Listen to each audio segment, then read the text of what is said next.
Et donc on s'est réunis pour parler du travail d'Ernest Breuler. Et le point commun peut-être qu'on a, Patrick et moi, c'est que l'approche qu'on a de son travail, d'ailleurs pourquoi on s'y intéresse, c'est qu'au fond, de manière assez égoïste, au fond, on voit là-dedans quelque chose dont on peut se servir, dont on peut faire usage. Et moi, ça me rappelle cette phrase de Michel Foucault où il dit qu'il n'écrit pas des livres pour avoir des lecteurs, mais pour avoir des utilisateurs. Et je crois qu'on se retrouve bien dans cette idée qu'aborder une œuvre, et l'œuvre d'Ernest en particulier, là pour nous, c'est moins chercher à l'élucider, à la clarifier, à l'expliquer, enfin ça, d'autres le feront mieux que nous, mais plutôt de l'utiliser. Alors moi personnellement, ce qui m'intéresse, c'est l'usage philosophique que je vais pouvoir faire de son travail. Et je pense que toi, Patrick, l'usage que tu fais, c'est un usage évidemment littéraire.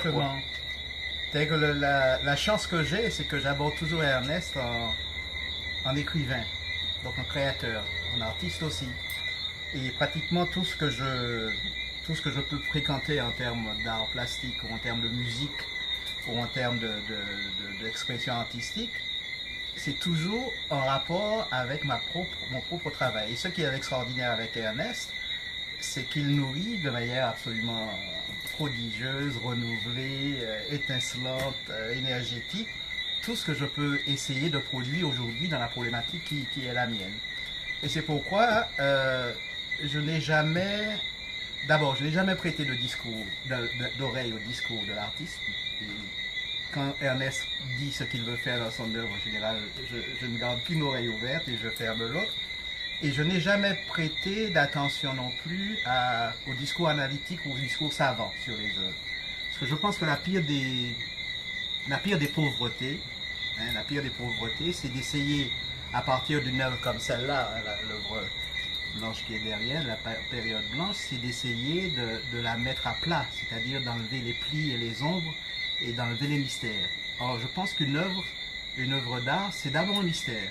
Et c'est ce mystère-là qui modifie complètement le rapport que tu peux avoir installé avec la réalité, qui déplace d'une certaine manière les lignes et qui force son imaginaire à des déplacements.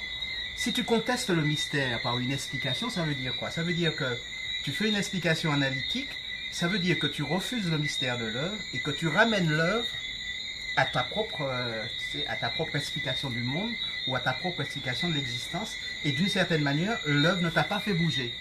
Or, je crois que j'ai toujours essayé, pour les œuvres d'art et pour Ernest encore plus, de garder cette disponibilité, ce moment particulier où l'œuvre est mystérieuse, je suis en face d'elle, je ne la comprends pas, je ne cherche pas à l'expliquer, mais je reste disponible pour un certain nombre de vibrations, d'éléments, de surgissements qui réveillent mon imaginaire, qui libèrent aussi mon imagination.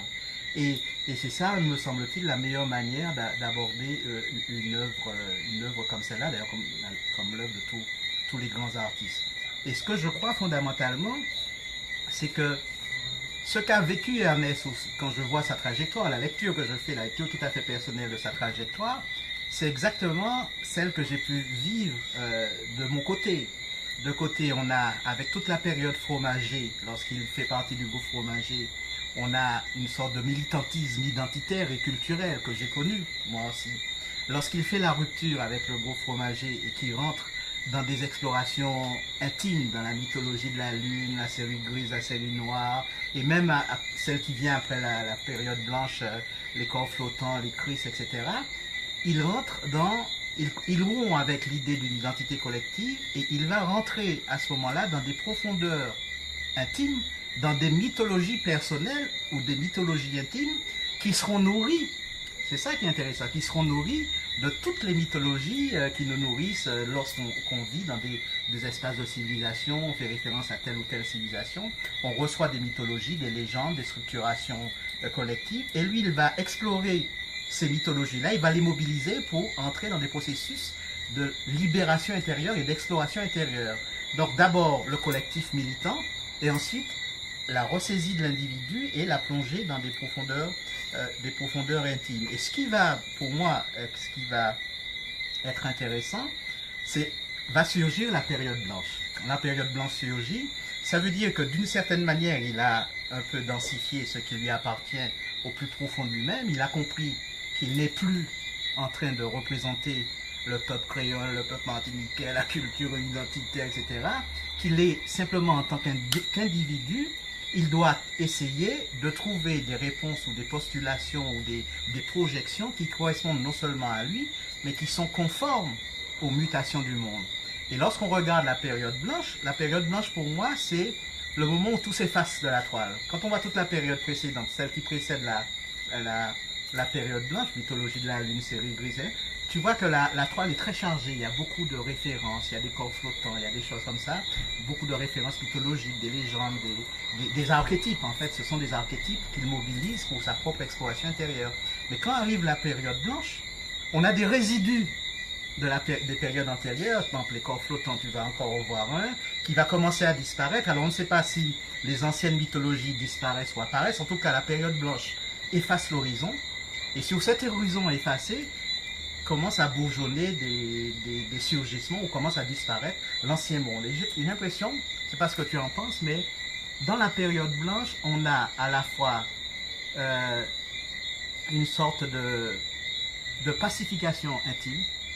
Je pense que dans toute la période après la rupture fromager, Ernest a vécu une tempête intérieure, une tempête intime extraordinaire. Il faudrait que je parle de ça tout à l'heure. Donc on a une sorte de pacification intime, mais on a aussi la volonté de faire d'écarter le monde entier, en tout cas de le faire disparaître ou s'estomper sur le surgissement de monde qu'on ne connaît pas encore. Et c'est exactement le travail que Glissant fait aujourd'hui et que nous sommes en train de faire dans la perspective où nous nous disons que nous sommes dans une période fondatrice. C'est-à-dire que tous les anciens schémas culturels, identitaires, toutes les anciennes acceptions de résistance, de postulation, d'expression de soi qui existaient dans l'ancien monde sont en train d'être invalidés aujourd'hui. Et ce travail que nous faisons aujourd'hui en littérature, c'est exactement ce qui se produit à partir de la période blanche de Ernest, où il a effacé le monde ancien, en tout cas il commence à l'estomper et il essaye de permettre l'émergence d'une réalité nouvelle. Je ne sais pas comment tu vois ça, ni ce que tu en penses. Il y a aussi, moi je vois aussi ça, puis tu me le fais voir. Il y a aussi, je trouve, dans la période blanche, puisque c'est de là un peu qu'on est parti quand on a commencé à travailler, enfin moi je parle pour moi en tout cas, ce qui est intéressant dans la période blanche, pour revenir à ce que tu disais tout à l'heure, c'est que comme il finit par faire couler un voile de liquide, de blanc sur la toile, il met le critique dans une position difficile. Il lui dit, on pourrait imaginer comme ça un critique un peu caricatural, si seulement il n'y avait pas ce blanc, on pourrait savoir ce qu'il y a là-bas derrière, ce qu'il y a dessous, on pourrait identifier chaque chose, mais précisément ce ne serait pas une œuvre. Et il y a chez lui, je trouve, il y a chez Ernest Breuler, je trouve cette manière d'opacifier, mais c'est pas du tout gratuit. C'est en fait, je pense que ça touche même le cœur de son travail, aussi bien de ce qu'il montre, de ce qu'il donne à voir, que de ce qu'il pense, que de ce qu'il imagine. Dans le travail le plus récent qui est en cours, là, c'est ce qu'il appelle ses portraits sans visage. Ce qui me frappe beaucoup, c'est que il prend des radiographies, comme il le faisait déjà avant, et puis il les plie. On aurait envie de dire il les plie, mais il les plie pas puisqu'il n'y a pas de pli. Le propre d'un pli, c'est que c'est plié. Là, il n'y a pas de pli, c'est des rouleaux. Donc il y a l'esquisse du geste du pli, mais c'est un pli sans pli, puisqu'il n'y a pas de pli. Et en fait, le fait qu'il y ait ce rouleau ménage un espace, un vide en réalité, entre les deux côtés de la radiographie, ce qui fait qu'une radiographie, puisque c'est des radiographies de dents, d'organes, enfin de gens malades ou sains, d'ailleurs on ne sait pas, le propre de la radiographie, c'est qu'elle se lie par transparence. Et là, il renverse complètement l'usage de la radiographie, puisqu'elle devient opaque. Et doublement opaque, puisqu'il y a ce vide entre les deux faces, si bien qu'on ne voit pas du tout par transparence. Et je crois que là, pour moi, il y a un geste qui est analogue au geste de la coulée de blanc sur la série blanche. Il y a quelque chose comme ça d'une volonté je crois d'ailleurs quand on le connaît, c'est quelqu'un qui est tout sauf dogmatique. Je crois qu'il habite le questionnement de la grande peinture, le questionnement sur lui-même. Et cette manière comme ça de créer des surfaces blanches qui opacifient le regard, ces radiographies qui deviennent illisibles en fait, qui sont opacifiées au lieu de s'offrir à la transparence de la lecture, je crois que c'est une manière de nous dire que pour notre regard, il va falloir changer d'habitude. Si on veut regarder ce qu'il nous donne à voir, il va pas falloir chercher les facilités. La facilité, c'est qu'on veut lire une œuvre. Mais là, justement, une radiographie, ça se lit par transparence, mais ce que lui en fait, tout d'un coup, on bascule dans un autre usage du regard. C'est plus un usage de lecture, finalement, qui donne du sens, qui explique, qui serait interprété. C'est que tout d'un coup, le regard est plutôt... C'est pas lui qui va vers l'œuvre, c'est l'œuvre qui impose quelque chose au regard qu'il ne sait pas bien traiter, en fait. Il se demande à quoi il a affaire, il perd ses repères, en fait, il ne reconnaît plus ce qu'il a sous les yeux, donc on dirait pas l'objet qu'il a sous les yeux, parce que c'est justement pas un objet, mais il y a là quelque chose que le regard s'est pas bien traité. Et je crois qu'il y a vraiment une obstination chez Ernest Broller pour nous mettre sous les yeux, nous imposer quelque chose que notre regard, dans sa fonction quotidienne, ordinaire, savante même finalement, tout ça c'est pareil, ne sait pas voir. Je suis d'accord, mais moi je dirais qu'un artiste ne donne jamais, tu sais, il ne donne jamais à voir, il voit. Et ce que tu vois de l'artiste, c'est ce qu'il a vu, tu vois. Si tu pars de l'idée qu'un artiste te met dans une position où il va te présenter quelque chose, là on n'est pas véritablement dans l'art. L'art n'est pas une mise à disposition. L'art c'est une introspection, c'est l'approfondissement d'une singularité, d'une vision, d'un imaginaire ou d'une projection sur le monde, ou d'une lecture du monde, qui incidemment, je dis bien incidemment, est portée à la connaissance des autres. Parce que la fonction de l'œuvre, et ça je le vois bien pour Ernest, parce qu'il y a beaucoup de tourments chez Ernest. Hein. Moi, ce que je dis souvent, Ernest, pour chaque période de son œuvre, hein, bon, je ne crois pas en période, bon, c'est des conneries, mais enfin bon, pour chaque période, il y a toujours une espèce de mise en danger. Et lorsque Ernest traite une thématique ou un espace, il y a toujours, dans sa vie personnelle, dans sa vie intime, une sorte je dirais, de confrontation ou de friction ou d'emmêlement ou de torsion entre la vie et la mort. Hein. Ernest, dans toute son œuvre, c'est toujours situé entre vie et mort. Et il y a une immense sincérité parce que toute son existence est suspendue au fil de l'œuvre, d'une certaine manière. Et ça, c'est assez extraordinaire. Donc, c'est pas quelqu'un qui va donner à voir ou qui va se dire je vais opacifier le regard, etc. C'est quelqu'un qui est en train de vivre une trajectoire, une lutte pour sa propre existence et sa propre vie, et qui, par l'œuvre, se forme, se transforme, se nourrit, se grandit, essaie de survivre, tu comprends? Et c'est ça finalement, et ça je l'ai compris aussi en littérature, et je le sens bien chez Ernest, une œuvre d'art permet d'abord à l'artiste de mieux se porter, de mieux comprendre des choses, de mieux se comprendre et de mieux exister. Et il y a chez Ernest cette difficulté de vie qui est transcendée ou qui est traitée par le traitement qu'il fait de cette trajectoire. Et c'est pourquoi elle est sincère.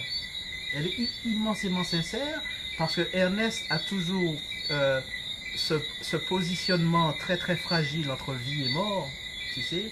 Et il me semble que ce positionnement entre vie et mort, c'est le meilleur positionnement qu'on puisse avoir.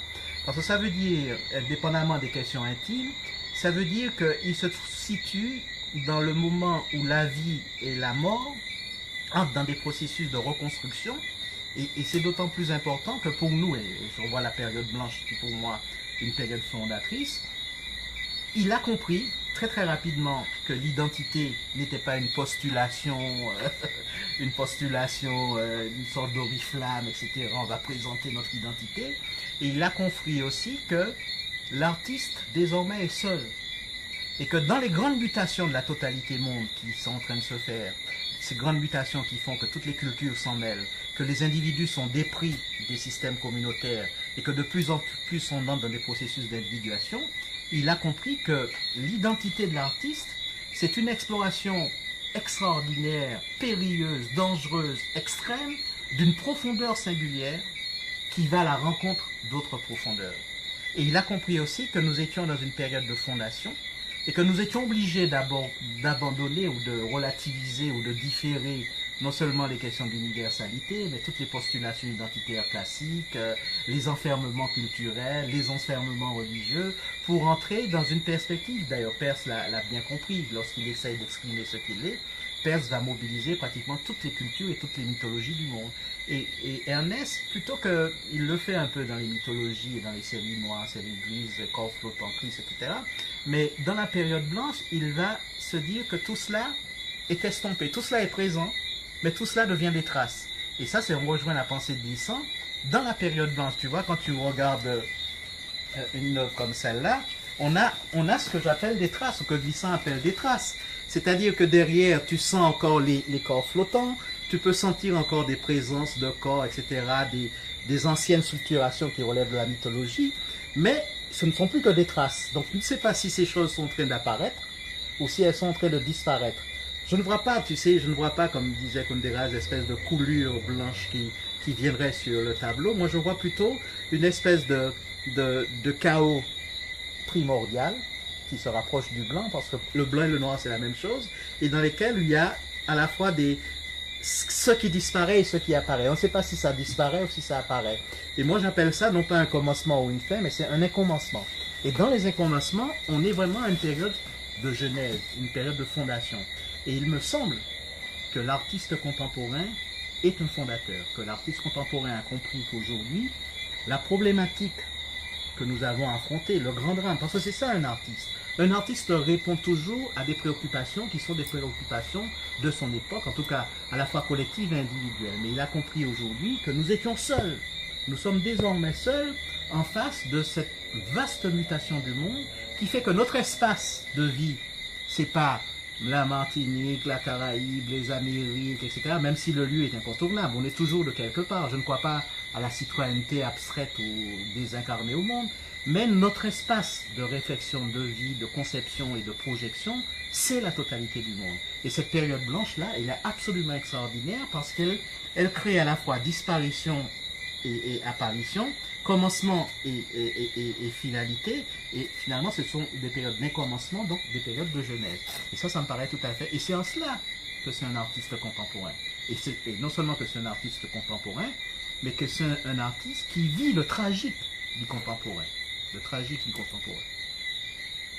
Ce que je dirais aussi sur la question de l'identité, c'est que justement, c'est pas du tout par hasard qu'un peintre martiniquais, là pour le coup,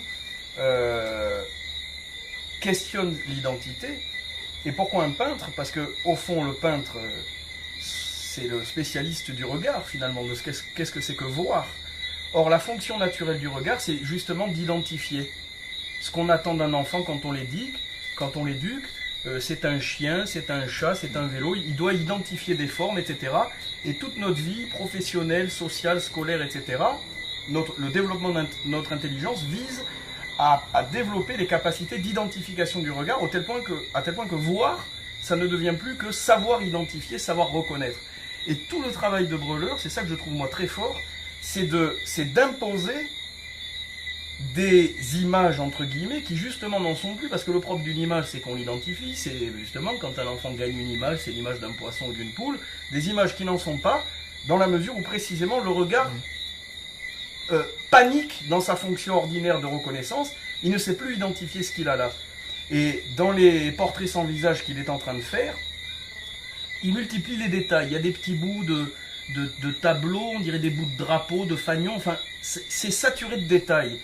Mais le détail d'ordinaire est là pour préciser. Donner un détail, c'est préciser, c'est permettre donc de faciliter l'identification. Avec des détails, on sait mieux identifier ce que c'est. Et là, c'est tout le contraire, ça grouille de détails, c'est saturé de détails, au point que le regard est face à un tel océan de détails qu'il est face à quelque chose qu'il ne sait pas reconnaître, qu'il ne sait pas identifier. Et je crois que cette mise en question de la fonction d'identification du regard, elle est tout à fait fondamentale, et je crois qu'elle touche la question de l'identité, la question plus générale, plus culturelle, plus politique. Et je pense que s'il s'occupe de ça, c'est pas pour rien que ce soit un peintre qui s'occupe de ça. Je trouve que c'est très, très analogue à ce que fait Picasso, par exemple. Le cubisme, c'est quand même une manière de lancer le regard dans un régime qui lui est complètement, non seulement non naturel, mais impossible. Puisque le regard ordinaire, on voit quelqu'un de face, de trois quarts ou de profil. Mais on n'a pas ces angles simultanément. Or, le propre du cubisme, c'est ça, c'est précisément de saturer le regard. C'est-à-dire que tout d'un coup, la femme qu'on aime, Dora Maar, pour Picasso, il souffre de ne l'avoir que de face. Et quand il veut l'avoir de profil, du coup, il ne peut plus l'avoir de face. Et le cubisme, c'est ça, c'est que tout d'un coup, Picasso s'offre à lui-même, en fait, un regard saturé des points de vue. La femme qu'il aime, il l'a de face, de profil, de trois quarts en même temps. Il n'a plus à choisir. C'est un regard complètement impossible. Il met dans le regard un régime impossible. Et je trouve que là, le questionnement que Ernest lance avec la grande peinture, on le retrouve là-dedans. C'est-à-dire que le grand peintre, c'est celui qui interroge le regard, qui se dit, qui va lancer le regard dans un usage qu'il n'avait jamais expérimenté avant. C'est pareil avec Van Gogh. Van Gogh, il produit des jaunes qui sont trop puissants pour l'œil, ça brûle la rétine. L'œil, spontanément, naturellement, se détourne du jaune Van Gogh. Et ben Van Gogh, il crée un jaune, il embarque du coup le regard dans une expérience de la couleur qui est trop forte pour lui. Le regard n'est pas équipé pour regarder l'étoile de Van Gogh. Ouais. Et ça, je crois que c'est ça qui fait aussi la grandeur du travail d'Ernest. C'est que justement, c'est cette interrogation sur le regard. Et moi, je dirais la même chose de ton travail sur la littérature. Au fond, toi, tu t'occupes de qu'est-ce que c'est que parler, qu'est-ce que c'est qu'écrire. Et un grand écrivain, c'est à ça qu'on le reconnaît. On le reconnaît au fait qu'il va embarquer le langage, son langage, des langages, dans des régimes, dans des fonctionnements qui lui étaient interdits, impossibles jusque-là. C'est tout ça, on retrouve le même schéma en littérature. Hein. Moi, je fais une différence entre l'image et la vision. Et la vision dépasse très très largement l'image. Et aujourd'hui, un grand peintre, c'est quelqu'un qui te propose une vision, ce qui n'a rien à voir avec l'image. Et en matière de littérature, si on reste dans l'optique de la littérature, donc de l'art où je me situe, dans la littérature, tu as toujours l'histoire, la narration. Or, on s'aperçoit que la narration, depuis longtemps, a été mise de côté, c'est-à-dire l'histoire, elle est sortie à 5 heures, etc., etc. Tout ça, c'est complètement déconstruit, de même que l'image est complètement déconstruite. On entre dans des processus de construction langagière, c'est exactement ce qui se passe dans toutes les périodes, que ce soit la période blanche ou la tribu perdue ou les portraits sans visage. On s'aperçoit qu'on entre dans une narration qui n'est pas de la narration. Et on te raconte des histoires, la période blanche ou la tribu perdue te raconte des histoires qui ne sont pas des histoires classiques, en tout cas ce sont des histoires qui sont racontées selon des modalités qui sont complètement nouvelles. Et ces modalités-là font plus appel à la liberté et au tout possible, au tout envisageable, au tout recevable immédiatement, plutôt que de te conduire dans des schémas déjà acceptés, etc. Et ça, c'est conforme tout à fait à l'esthétique contemporaine. Je prends la question de son projet en cours, des portraits sans visage. Mais la littérature est déjà dans des personnages sans visage. C'est-à-dire que si tu trouves aujourd'hui chez un grand auteur contemporain une description de personnage, appelle-moi. C'est-à-dire que les personnages aujourd'hui existent dans des complexités relationnelles à des situations, à son existence, à plein de choses, mais n'existe pas par le visage ou par ce qu'on peut trouver chez Balzac ou chez Flaubert, des choses comme ça. Donc on s'aperçoit que, et c'est ça, en ça que c'est important pour moi, tout ce travail de déconstruction de la narration, même pas déconstruction de la narration, mais tout ce travail d'une narration qui s'envisage sous des modalités absolument inédites, je le retrouve déjà lorsque je me retrouve devant un tableau d'Ernest. Je n'en ai qu'un seul parce que je n'ai pas les moyens de m'acheter. J'ai beau le supplier pour qu'il me fasse crédit, mais il ne m'a pas encore fait crédit. Mais enfin, lorsque je me retrouve devant le tableau d'Ernest, je retrouve une sorte de...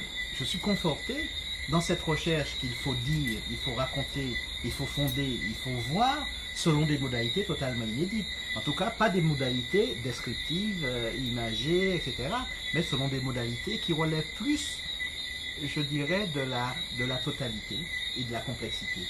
Et d'ailleurs, Picasso, lorsqu'il mélange tous les points de vue, c'est ça, c'est une tension vers la totalité. Et ce qui caractérise l'art contemporain, c'est cette tension vers la totalité.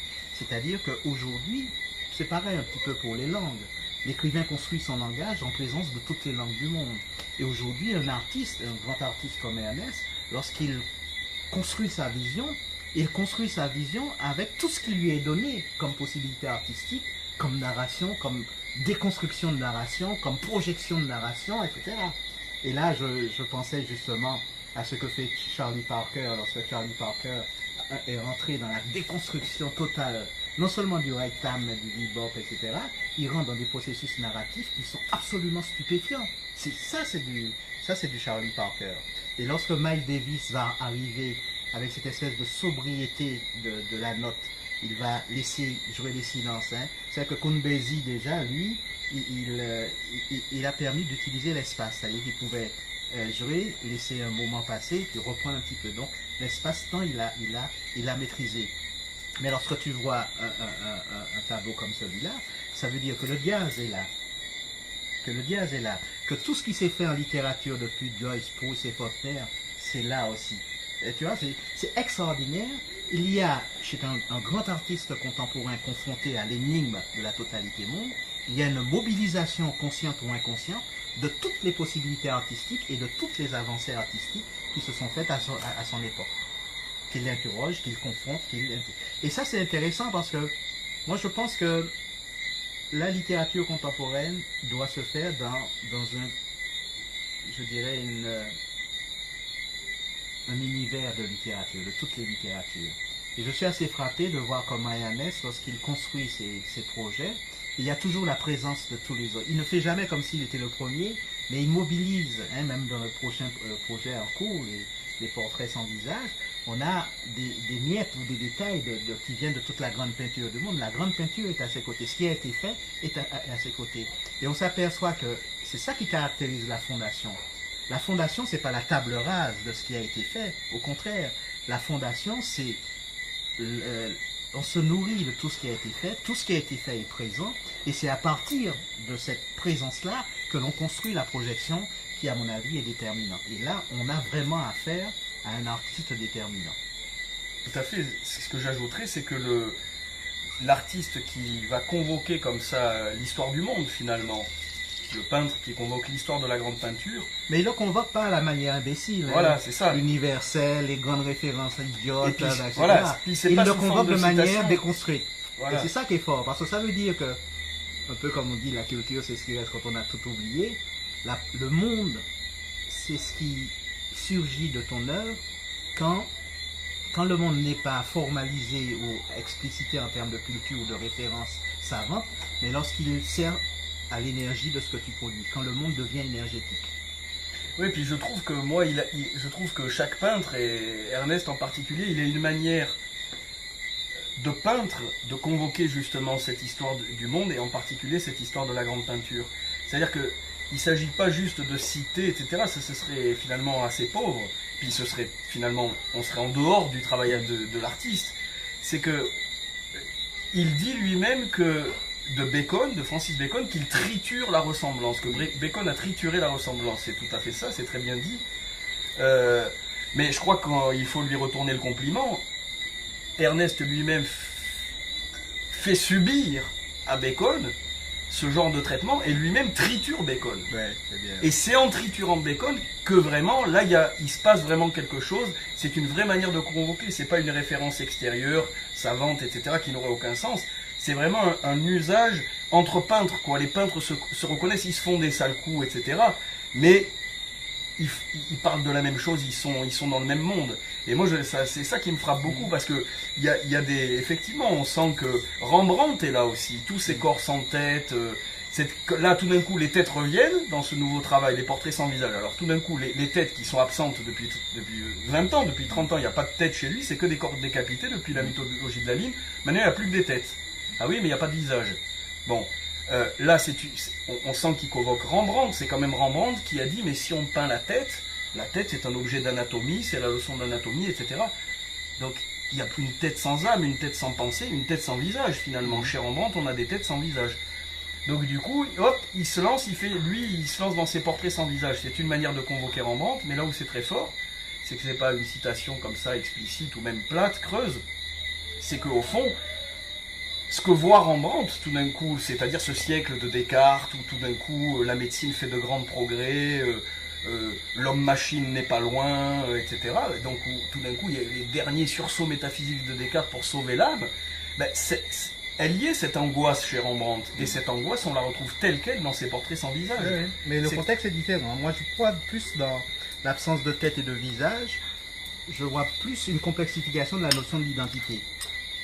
Il est vrai qu'aujourd'hui, nous sommes forcés de concevoir nos identités, ou notre identité d'abord de point de vue individuel. Nous ne sommes plus pris dans des identités collectives. Donc nous avons une équation personnelle qui est beaucoup plus élargie. Et l'identité se conçoit comme une profondeur singulière. Et ce qui fait qu'une profondeur singulière qui va à la rencontre d'autres profondeurs, mais qui se construit dans ce rapport aux autres profondeurs, c'est-à-dire dans une fluidité. Et c'est la fameuse phrase de Glissant où je peux changer en échangeant sans me perdre ou me dénaturer. Si je peux changer en échangeant sans me perdre ou me dénaturer, ça veut dire que le changement est inscrit au principe de mon identité. Et si le changement est inscrit au principe de mon identité, ça veut dire que mon visage devient beaucoup plus incertain. C'est-à-dire que la vieille fixité des traits où je peux reconnaître facilement le semblable ou le différent, tout ça devient beaucoup plus incertain. Et mon semblable et mon différent, d'abord, ils sont liés. Semblable et différent vont être liés puisque le visage a disparu. Mais ce qui va faire la proximité, c'est une proximité de l'imaginaire. Et ça, c'est extraordinaire. C'est-à-dire que je suis beaucoup plus proche d'Ernest que de beaucoup d'écrivains qui ont à peu près apparemment la même surface ou les mêmes problématiques que moi. Et pour bien te montrer comment les questions de visage, donc de complexité identitaire, donc d'estompage du visage, je suis plus proche de n'importe quel écrivain blanc de la Caraïbe que d'un écrivain africain, ou plus proche de n'importe quel écrivain anglophone ou hispanophone que d'un écrivain français, même si j'écris en français. Les familles aujourd'hui ne vont pas se constituer dans la ressemblance, mais vont se constituer, non même pas dans la différence, mais dans la disponibilité. Et c'est par la disponibilité aujourd'hui, donc le visage qui s'estompe, la présence qui reste, mais sans visage, avec un visage incertain, qui me rend disponible pour tous les visages du monde et qui me rend disponible pour cette fluidité extraordinaire qui est l'identité contemporaine. Donc, c'est vrai qu'il y a toutes ces références avec des problématiques qui se rejoignent, mais là, il y a une espèce d'acuité sur une problématique contemporaine, en tout cas que je vis intensément et que j'interprète comme ça. Et c'est pareil pour tout ce qui se passe dans la période blanche, c'est vraiment cette période où la fluidité, l'incommencement, l'indéfinition, le possible, le tout possible est constitué comme ça dans un espace qui n'a ni commencement ni fin. Et ça, c'est... On a affaire vraiment à un artiste total. Et la présence est importante parce que dans la présence, tu as à la fois du semblable, c'est-à-dire que bon, il n'y a pas de visage, mais tu sais que c'est un semblable, comme toi, et tu as du différent, parce que comme il y a une absence de visage, donc tu es devant le barbare absolu, ou l'étranger absolu, ou l'altérité la plus déroutante. Et cette association de semblable et de différent crée ce qu'on peut appeler la présence. Et dans les portraits sans visage, tu as une construction de présence. Et c'est à ça que nous devons nous habituer aujourd'hui, à fréquenter non pas des visages ou des portraits, mais à fréquenter des présences. C'est-à-dire à la fois des choses qui sont aussi proches de moi qu'elles sont éloignées de moi. Et c'est cette espèce d'articulation impossible qui aujourd'hui construit la relation aux cultures, aux identités, aux hommes, etc. Ça, c'est très très important. Très très important. Et bon... Peut-être que moi je n'aurais pas appelé ça portrait sans visage, j'aurais appelé ça présence. Présence au pluriel. Bon, après, bon, ça c'est. Ça peut être les sous-titres, ça peut être les interprétations. Mais ça qui est bien dans ce que dit. C'est tout le questionnement, et ce soir j'étais un petit peu dans la conversation avec Guillaume, il me semble qu'il se dégage une espèce de point de convergence sur l'effacement de l'image. Et quelque chose qui est autre que l'image, quelque chose qui serait caché, quelque chose qui ne se révèle pas, et qui appartient peut-être non pas à cette d'identité, et je disais à Guillaume, la mythologie de la lune, où je coupe la tête, je me pose la question, faut-il mettre une tête de nègre, une tête de jaune, etc. L'identité apparente n'est pas la vraie identité. La vraie identité, c'est celle qu'on vit dans la profondeur de l'être. Et c'est celle-là qu'il faut... Et qui est complexe et multiple. Il y a une chose qui est marrante, c'est qu'en latin, le mot persona, qui donne personne, personnalité, personnage, en fait ça veut dire masque. Le persona en latin, c'est le masque que portaient les comédiens. Et tu as une phrase de Lucrèce, poète latin épicurien, où il dit Eripitur persona manet res. Ça veut dire, Eripitur persona, ça veut dire le masque tombe, la chose reste. Manet res. Res, c'est le réel, quoi. Donc c'est quand le masque tombe que la chose reste. Mais ce qui est intéressant, c'est que en latin, si tu l'entends avec une oreille française, la personne tombe. C'est la personnalité qui tombe, et c'est là que tu as le réel. Tu vois, et ça va tout à fait dans ce que tu dis. C'est-à-dire, il y a une sorte de visage apparent, des visages apparents d'ailleurs, le visage social, le visage familial, tout ce que tu veux. Mais il y a derrière un truc que personne ne verra jamais, et qui pourtant n'arrête pas de se manifester, qui dessous, qui grouille, qui jaillit. Même le visage que l'on offre à soi-même, hein, parce qu'on se raconte toujours des histoires. Tout à fait. Je parlais d'un artiste qui s'appelle Gaët François, qui est un artiste belge qui a fait beaucoup de masques. Et on avait fait aussi un rapprochement avec le carnaval de Venise. Et dans ce carnaval de Venise, il y a des gens qui portent le masque. Alors le masque, c'est en principe l'opposé de son visage quelque part. Mais il y a toujours une relation entre le masque que l'on porte et son propre visage. Et il y a une force énigmatique terrible qui nous inquiète. Quand on voit celui qui porte le masque, on a cette impression d'une ressemblance du masque, et qui pourtant n'est pas le visage. Mais la capacité de quelqu'un à porter un tel masque nous renvoie à quelque chose de profond de à lui-même. Il a choisi son masque. Il a choisi son masque. Moi, ce que je trouve aussi d'intéressant, je ne sais pas si vous connaissez, mais ce que je trouve, c'est que ça, c'est quand même un truc assez incroyable, c'est que tu te lances dans tes portraits sans visage, ce qui s'inscrit dans une continuité. En même temps, il y a une rupture, il y a quelque chose, il y a un surgissement, il y a quelque chose de nouveau, parce que tout d'un coup, tu fais plus que des têtes, alors que bon, donc il y a quand même il y a un surgissement de quelque chose de nouveau, et en même temps, bon, on voit très bien, depuis la mythologie de la Lune, c'est là depuis le départ, cette question-là.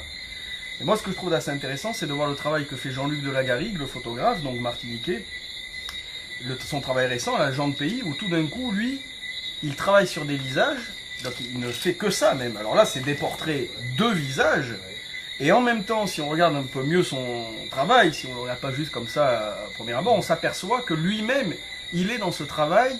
Alors il va faire, un flou photographique, puisqu'il est photographe. Et par exemple, il prend une personne à l'âge de 12 ans, et il la photographie 10 ans après. Et il met les deux portraits à côté, il n'y a pas de nom, donc on ne sait pas que c'est la même personne, mais dans le portrait qui est 10 ans plus tard, la personne passe en marchant, et il s'arrange pour que le temps de vitesse soit long, et que donc le portrait soit flou. Et donc c'est un portrait sans visage. Et tu ne peux pas identifier, tu n'as aucun moyen de savoir que c'est la même personne, parce que c'est pas la même personne en fait. Et il saisit tout à fait ça. Et ça, je trouve qu'il se passe quelque chose. Là, il y a une interrogation qui vous appartient, je trouve. C'est pas pour rien, c'est comme l'esclave vieil homme et le molosse, c'est quand même quelqu'un qui n'a pas de visage au départ. Son visage, c'est quoi? C'est comme le chien le regarde. C'est ça son visage. C'est tel qu'il est vu par un chien. Un chien de garde qui est là pour courser les nègres marrons. Donc je crois que là, il vous appartient quelque chose de commun. Chacun a sa spécificité, c'est évident. Mais je trouve intéressant parce que je crois que l'art participe de mouvements de monde. Je crois qu'il y a des mouvements de monde. C'est pas, t'as beau être dans ton lieu, et je pense qu'ici, bizarrement, c'est un coin de monde où le monde est en mouvement. Comme ça a pu être le cas à Alger pendant l'occupation, par exemple. Je veux dire, la France culturelle, elle était où? Elle était autant qu'elle pouvait en Algérie, quoi. Il y a des mouvements de monde comme ça. Et je crois qu'ici, en ce moment, il y a un mouvement de monde.